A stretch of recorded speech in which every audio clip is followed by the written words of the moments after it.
Surat Filipi pasal yang kedua, ayat 12 dan 13 firman Tuhan.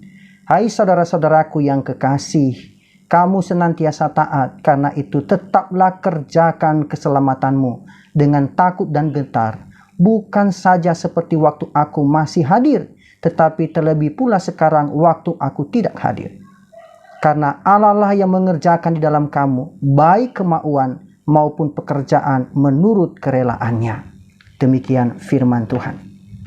Bapak Ibu yang dikasihi dalam Tuhan Yesus Kristus, perenungan firman Tuhan pagi ini kita renungkan di bawah tema mengerjakan keselamatan kita. Mengerjakan keselamatan kita. Bapak Ibu, orang percaya atau orang Kristen sering dibingungkan dengan konsep hubungan antara kedaulatan Allah dan tanggung jawab manusia dalam hal keselamatan dan pengudusan. Ada yang menekankan kedaulatan Allah dalam keselamatan dengan mengesampingkan tanggung jawab manusia. Di pihak yang lain ada yang menekankan tanggung jawab manusia dengan mengesampingkan kedaulatan Allah.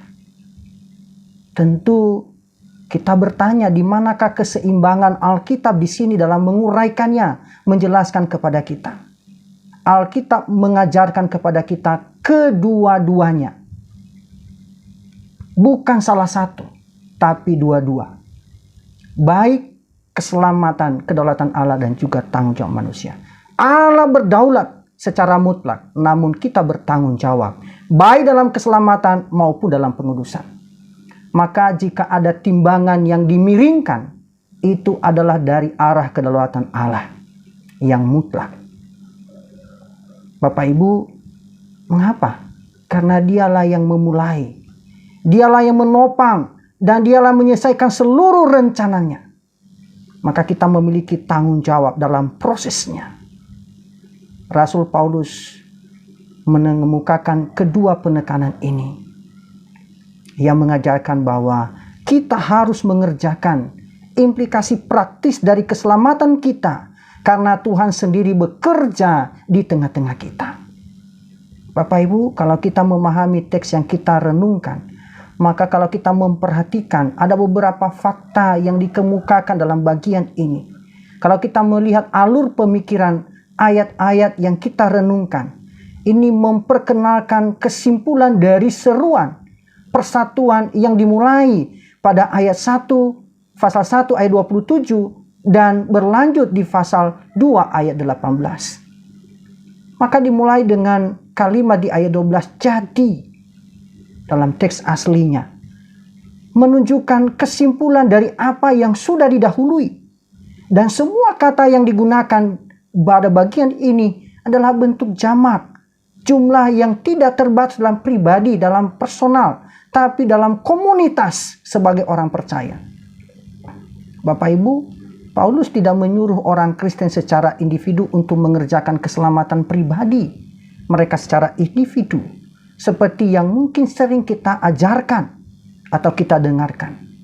Tapi sebaliknya di sini, Paulus menghimbau gereja, komunitas, berdasarkan contoh kerendahan hati yang telah diperlihatkan, ditunjukkan oleh Yesus untuk mengerjakan bagaimana kehidupan praktis dari keselamatan yang sudah dialami dalam hubungan mereka satu dengan yang lain.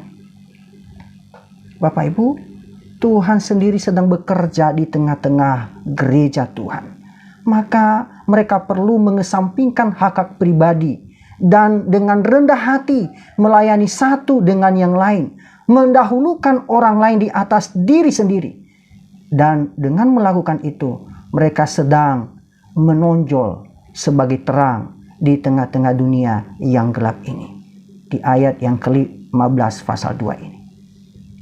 Jadi kalau kita melihat di sini, Paulus sangat prihatin kepada jemaat di Filipi yang dia istilahkan dengan kekasih. Artinya saudara-saudara yang paling dekat dalam iman, yang mengerjakan hubungan relasi dari keselamatan mereka dengan tujuan untuk kesaksian bersama kepada mereka yang sedang terhilang. Maka jika kita berbicara tentang keselamatan, tetapi tidak bisa bergaul satu sama lain, baik di dalam gereja atau di rumah kita, maka dunia sedang menertawakan pesan yang sedang kita sampaikan. Tetapi ketika dunia melihat orang Kristen, orang percaya mengesampingkan keegoisan dan menganggap satu sama lain lebih penting daripada dirinya, kalau kita melihat di ayat yang ketiga, maka mereka akan lebih cenderung untuk mendengarkan Injil. Itulah pesan utama Paulus di sini, bahwa kita perlu mengerjakan implikasi praktis dari keselamatan kita, karena Tuhan sendiri bekerja di tengah-tengah kita. Maka melalui perenungan pada pagi hari ini, paling tidak ada 4 hal yang perlu kita renungkan. Yang pertama, dalam mengerjakan keselamatan kita, kita harus memiliki keselamatan sebelum kita dapat menyelesaikannya. Bapak Ibu, istilah keselamatan itu adalah kata teologis yang kadang-kadang kita lemparkan tanpa banyak memikirkan implikasinya. Dan ini merupakan kata yang sangat radikal. Mengapa? Karena menunjukkan situasi di mana seseorang berada di dalam kesulitan. Dan Alkitab memberitahu kita bahwa kondisi setiap manusia di luar Yesus sedang menuju kebinasaan. Berada di bawah murka dan penghukuman Allah. Kecuali kalau dia mengalami keselamatan di dalam Tuhan, maka dia akan masuk dalam kekekalan. Memberikan dia jaminan untuk hidup.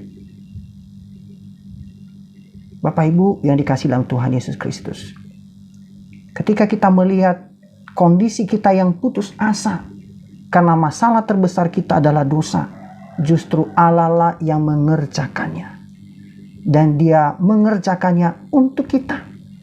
Maka Yesus menggambarkan pelayanannya dengan mencari dan menyelamatkan yang hilang dalam Lukas 19 ayat 10. Jadi ketika kita tidak akan mengerti keselamatan jika kita berpikir bahwa itu hanya berarti bahwa Yesus dapat memberi kita kehidupan yang lebih bahagia. Tidak. Tapi ini merujuk pada Allah yang menyelamatkan kita dari kuasa kegelapan, dari keterikatan terhadap dosa, dan memindahkan kita ke dalam kerajaan anaknya yang kekasih, yang di dalamnya kita memiliki penebusan dan pengampunan dosa kita. Dalam Kolose pasal 1 ayat 13 dan 14. Maka kalau kita melihat di sini, Paulus tidak menulis kepada orang-orang yang tidak memiliki keselamatan. Justru dia menulis surat ini kepada orang-orang yang sudah mengalami kasih karunia Tuhan. Dan dia mengatakan kepada mereka bahwa mereka perlu bekerja untuk mendapatkannya.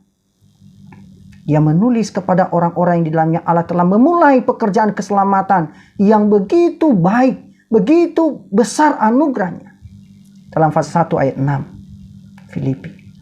Dan memberitahu mereka bahwa untuk mengerjakan keselamatan ini yang telah mereka miliki, maka mereka harus berjuang. Dan Alkitab sangat jelas mengatakan bahwa kita tidak akan pernah bisa bekerja untuk keselamatan, untuk mendapatkan atau pantas mendapatkannya, karena itu adalah pemberian Allah yang secara cuma-cuma. Dalam Efesus pasal 2 ayat 8 sampai 9. Perbuatan baik tidak akan pernah mendapatkan surga bagi siapapun, karena tidak ada jumlah perbuatan baik yang dapat menghapus dosa kita. Dan kekudusan dan keadilan Allah menuntut agar hukuman dosa itu dibayar. Bapak Ibu yang dikasihi dalam Tuhan Yesus Kristus, jika ada orang yang bisa mendapatkan sorga dengan perbuatan baik, maka dia akan bermegah dalam dirinya sendiri, yang tidak akan Tuhan izinkan itu terjadi. Kita tidak diselamatkan oleh perbuatan baik kita, dan bahkan bukan oleh iman kita, tetapi kita diselamatkan oleh Yesus. Iman hanyalah tangan yang menerima anugerah keselamatan yang Dia berikan kepada kita.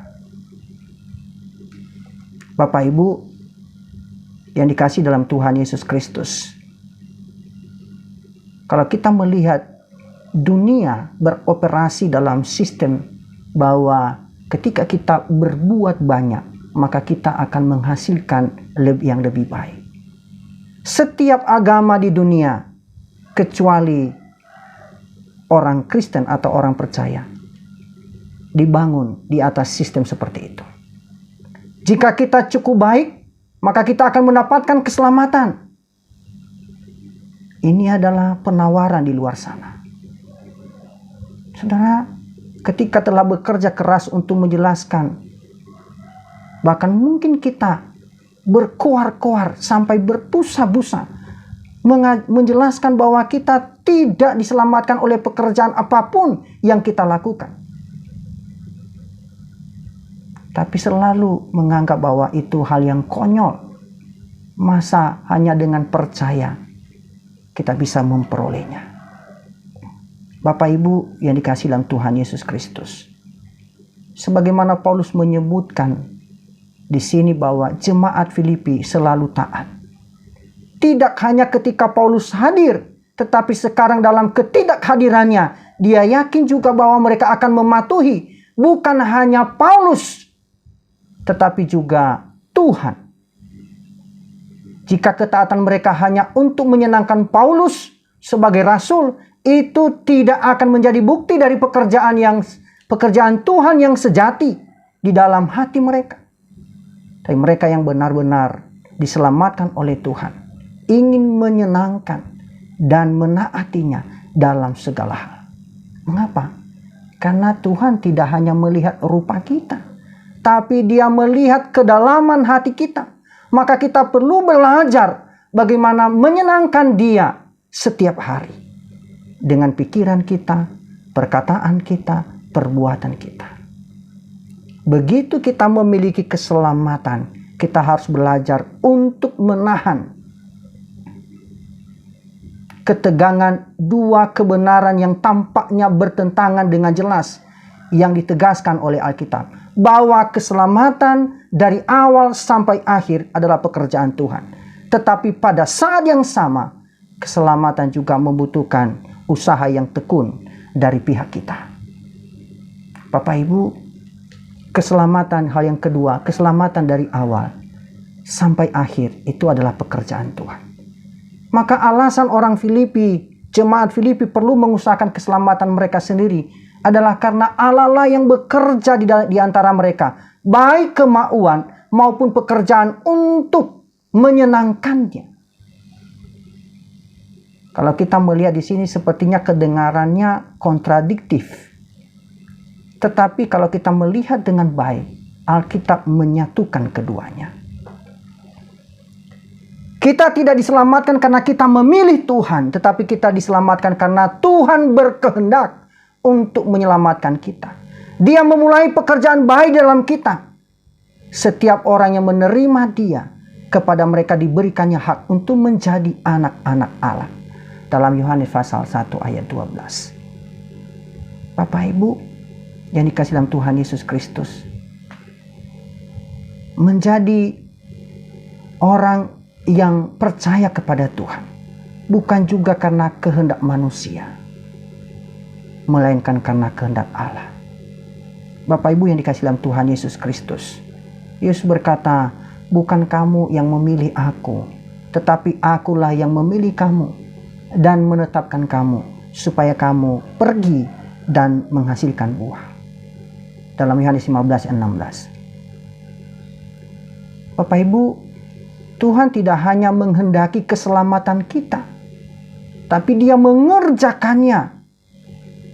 Keselamatan tidak melalui usaha manusia, tapi itu berasal dari kuasa Allah yang besar, yang memberikan kehidupan rohani kepada mereka yang mati dalam dosa.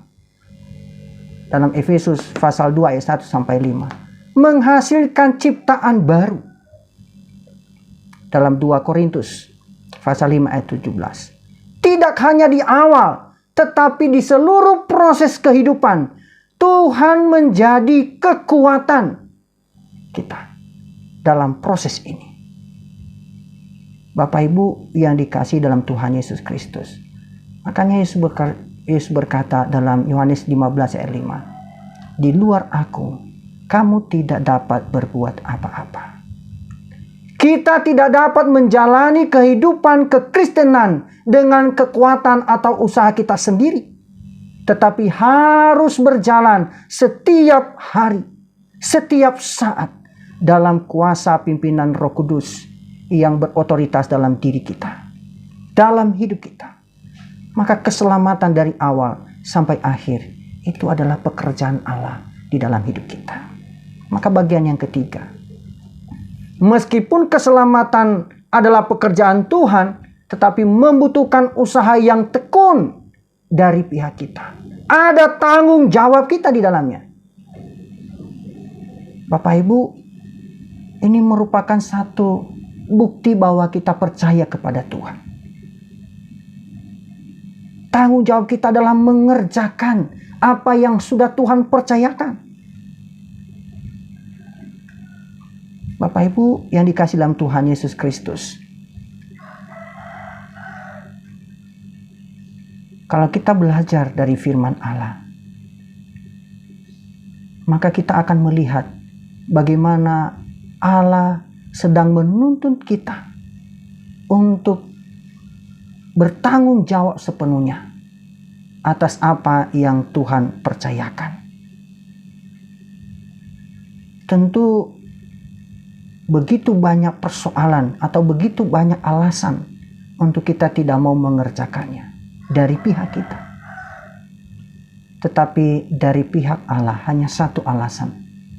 Jika engkau tidak melakukannya, maka engkau sedang menunjukkan ketidaktaatan, ketidakpatuhan kepada Allah. Pada bagian-bagian firman Tuhan kalau kita belajar, ya, ketika menerima keselamatan yang Tuhan berikan dan itu membutuhkan usaha yang tekun dari pihak kita, maka kalau kita duduk dan berkata, ya, saya tidak yakin apakah saya salah satu dari orang-orang pilihan, dan toh tidak banyak yang bisa saya lakukan untuk itu, maka kita sedang tersesat. Kita berpuas diri tentang jiwa kita, itu sangat mematikan.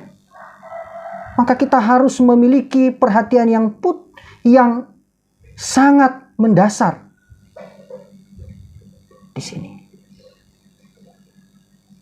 Dalam 2 Petrus pasal 1 ayat 10 mengingatkan kita bahwa semakin rajin untuk memastikan panggilan dan pilihannya terhadap kita, maka itu membuat kita makin dekat kepada Tuhan. Yesus dalam dialog dengan para murid tentang manusia yang mengambil paksa kerajaan Allah, dan dia mendesak para pendengarnya, berusahalah untuk masuk melalui pintu yang sempit. Mengapa? Karena banyak orang, aku berkata kepadamu, akan berusaha untuk masuk tetapi tidak akan dapat. Maka kalau kita yakin tentang posisi kita di hadapan Tuhan, maka janganlah kita biarkan jiwa kita beristirahat sampai kita tahu dengan betul, dengan sungguh-sungguh bahwa Tuhan telah menyelamatkan kita.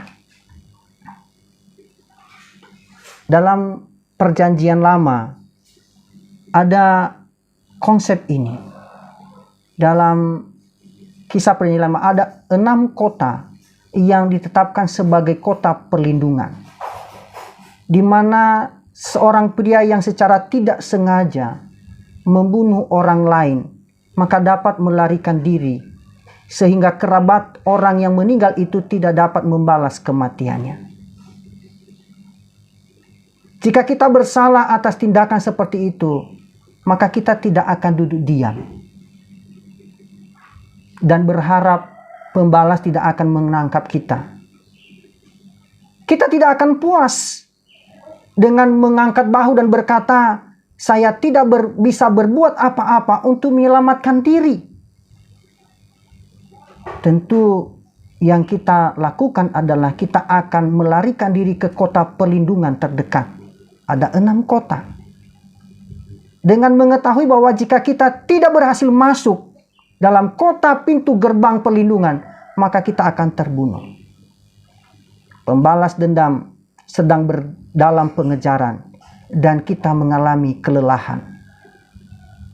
Tapi kita tidak akan berhenti sekalipun lelah, sampai pada titik aman, yaitu berada di dalam gerbang kota perlindungan ini.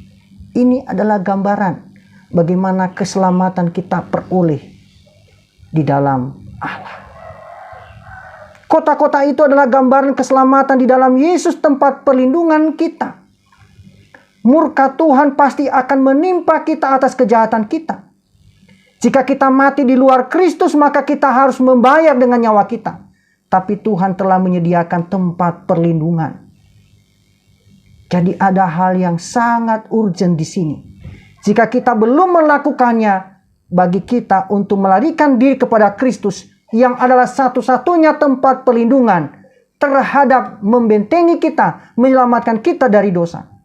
Maka disinilah perlu usaha yang kita lakukan. Itulah yang dimaksud di sini. Bapak Ibu yang dikasihi dalam Tuhan Yesus Kristus. Kalau kita melihat di dalam perjanjian baru, ada banyak ayat dalam perjanjian baru yang menunjukkan bahwa bahkan kehidupan yang dipenuhi Roh pun mengharuskan untuk berjuang melawan dosa. Dalam Ibrani pasal 12 ayat 4. Harus berjuang dalam pertarungan iman yang baik. 2 Timotius pasal 4 ayat 7. Efesus pasal 6 ayat 10 sampai 18. Harus berlomba untuk menang. Harus aktif membersihkan diri dari keinginan daging. Dan disempurnakan di dalam roh. Karena Tuhan sedang bekerja, maka kita harus juga bekerja. Allah sedang mengerjakan sesuatu dalam hidup kita, maka kita pun harus bekerja. Bukan tinggal diam. Dan bukan melarikan diri dari tanggung jawab kita. Bapak Ibu yang dikasihi dalam Tuhan Yesus Kristus. Makanya ada frasa bagian yang kita renungkan. Melakukannya dengan takut dan gentar. Menyiratkan baik rasa takut dan hormat kepada Tuhan. Dan kesadaran akan kelemahan dan kecenderungan diri kita terhadap dosa yang akan menuntun kita dalam menghakimi diri sendiri. Maka di sini kita diingatkan bahwa meskipun Allah berdaulat, berkehendak dan mengerjakan segala sesuatu menurut kehendaknya, tapi pada saat yang sama kita masing-masing bertanggung jawab untuk mengerahkan, berupaya untuk mengerjakan implikasi dari keselamatan kita dalam kehidupan praktis setiap hari. Kita harus bersandar kepada kuasa Roh Kudus supaya kita dituntun dalam proses demi proses tiap-tiap hari. Bapak Ibu yang dikasihi dalam Tuhan Yesus, kalau kita melihat di sini berarti kita tidak bisa memaafkan kemalasan atau kurangnya ketaatan kita dengan mengatakan Tuhan tidak menggerakkan saya untuk melakukannya. Tapi kita dituntut, kita harus bekerja dengan Tuhan. Bapak Ibu, maka bagian yang keempat yang kita renungkan dalam teks ini, keselamatan itu selalu memiliki implikasi relasional yang praktis. Dan inilah poin yang utama yang ditekankan oleh Paulus di sini. Bahwa jika kita benar-benar diselamatkan oleh pekerjaan Tuhan di dalam kita, maka kita berkewajiban untuk menyelesaikan perbedaan hubungan dengan mengikuti teladan kasih Kristus yang menyangkal diri. Sama seperti Yesus mengesampingkan hak-haknya. Sama seperti dia, yaitu Yesus tidak hidup untuk dirinya sendiri dan kesenangannya sendiri. Tapi dia menempatkan orang lain di atas dirinya, bahkan sampai mati di kayu salib. Jadi kita harus belajar mati setiap hari untuk diri sendiri dan hidup untuk orang lain demi Tuhan Yesus. Jika kita mengaku diselamatkan tetapi kita bertahan dalam keegoisan, menolak untuk menyerahkan hak kita, menuntut cara kita sendiri, baik di rumah atau di gereja, maka hidup kita tidak akan mendukung klaim kita sebagai orang yang sudah diselamatkan.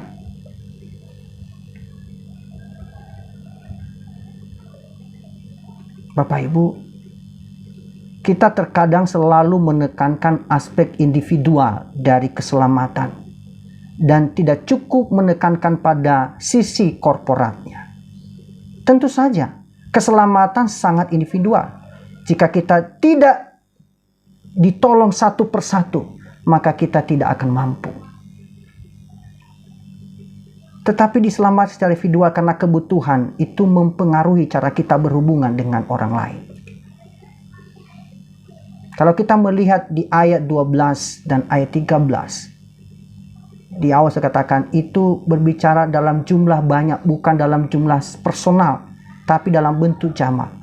Maka kita tidak dapat menjalani kehidupan kekristenan kita dalam keterasingan.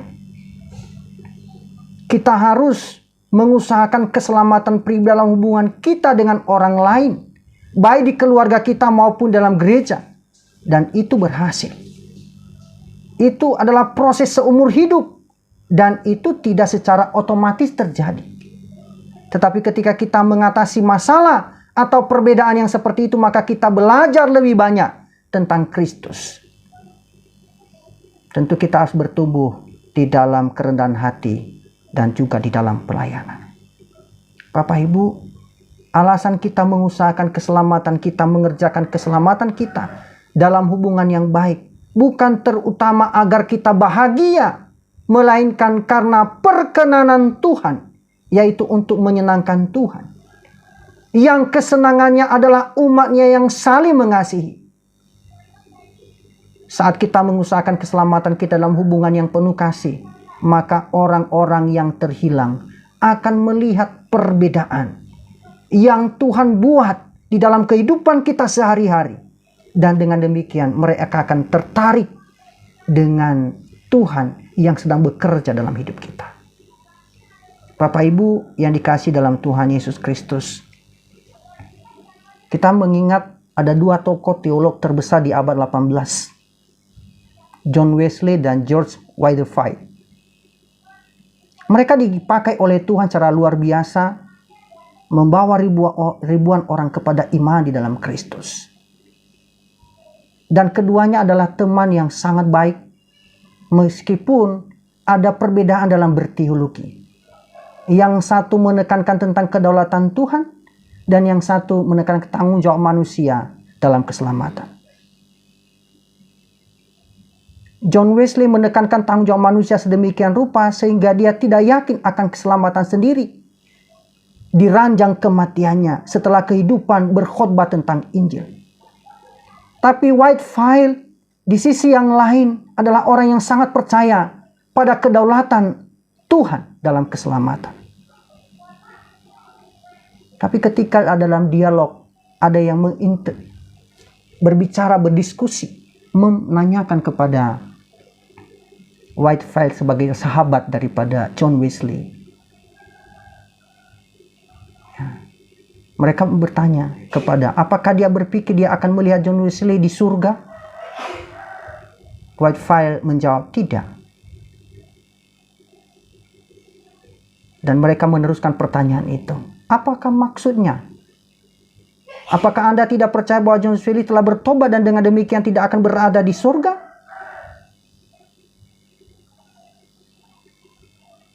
Maka Whitefield mencoba menjawab dengan pertanyaan balik.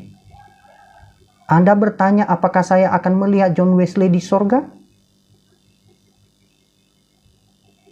John Wesley, saya tidak percaya saya akan melakukannya. Mengapa? Karena John Wesley akan sangat dekat dengan takhta Tuhan. Dan saya akan berada sangat jauh. Sehingga saya tidak akan melihat John Wesley.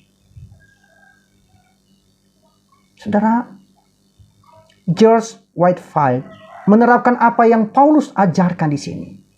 Jika oleh kasih karunia Allah kita diselamatkan, maka Allah lah yang bekerja di antara kita.